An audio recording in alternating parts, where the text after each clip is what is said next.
Pandarin mo muna. Okay,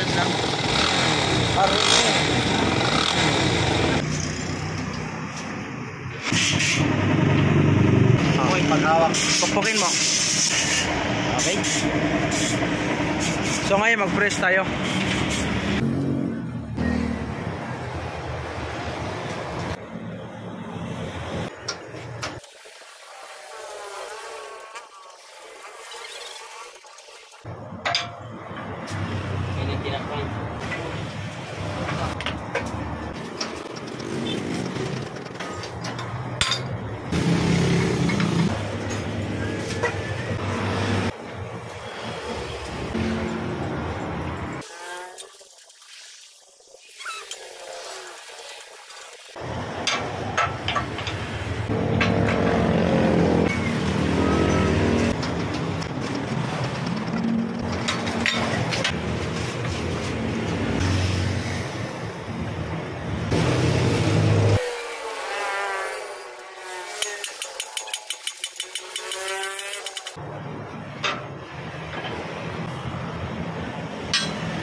Good lang.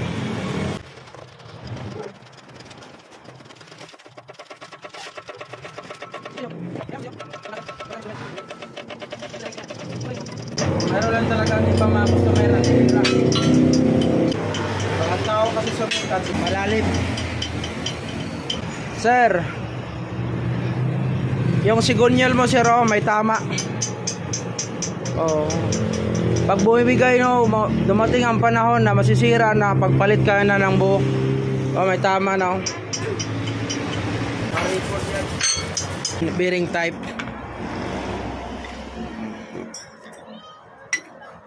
Brand new. Ang pagkabit nito mga kapawis, oh, makikita nyo yan, oh. May butas. Yung may butas, itapat mo rin yung butas. Kasi pagpapasok ng langis galing sa oil pump, papasok dito, masuplayan nito para suplayan dito ng langis.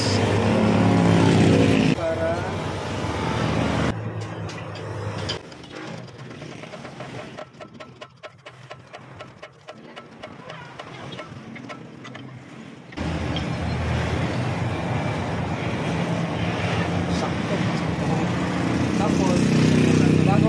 final mo, wow, ito na, mag-press ka. Kailangan palabasin mo yung langis dito. Ayun. Kasi siya yung mag-supply para dito sa bearing. Tagay kasi yan. Siya yung mag-supply dito sa langis. Ang mangyari sa kanya.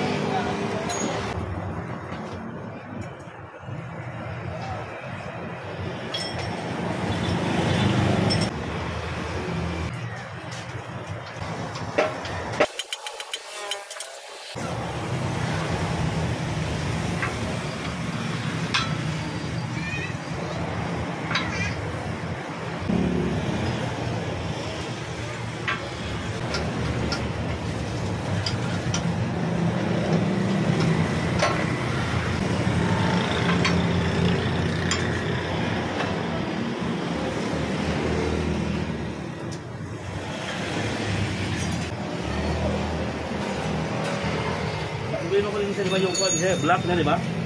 Yung black na kasi ng karan.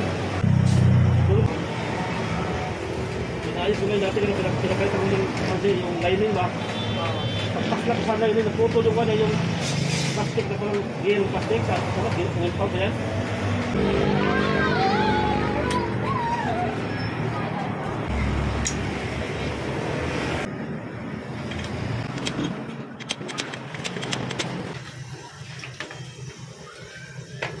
Yan, overhaul na. Pag umingay yan, mga ilang buwan, overhaul na. Yan mo tayo, ikaw.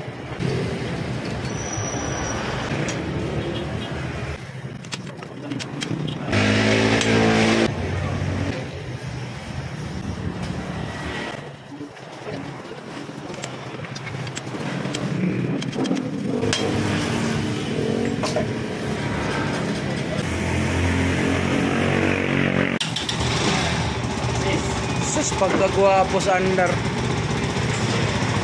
Naka-bearing type yan, gagwapo gino. Budget meal ang gusto niya. Diyos Ginoo kong gagmay. Binalik lang natin ang timing chain. Na-adjust na lang natin, okay. O diba? Sabi, nabibitin yung top dead. Hindi naman. Kita nyo naman. Ganda, oh. O yun.